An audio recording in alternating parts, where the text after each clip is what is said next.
Chief, as we committed, I'm here with our chair for APRO and our APRO bicameral members. Hi, Chief Romy.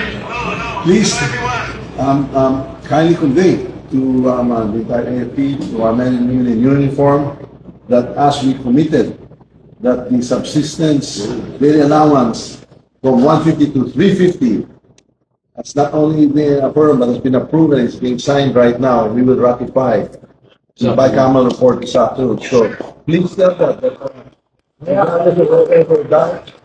whatever they heard, that's all fake news.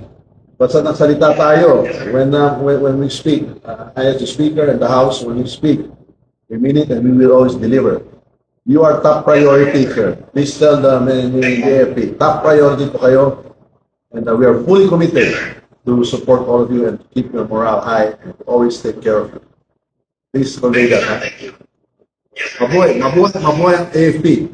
Mabuhay kayo lahat. Okay.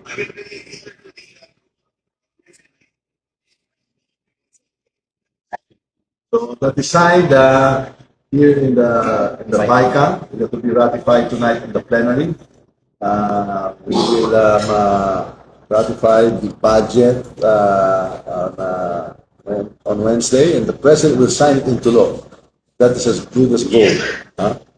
So I just wanted to allay any fears that there was anything other than what we had committed in some ballots to you and to the troops.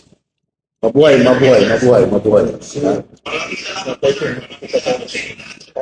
We look forward to our fellowship on the 13th. Aguinaldo. Okay. Mabuhay. Merry Christmas to all. Thank you. Yes. More will be coming. We'll be looking for more ways to support the troops. Assure them. We assure them more for next year as well. Thank you. Thank you.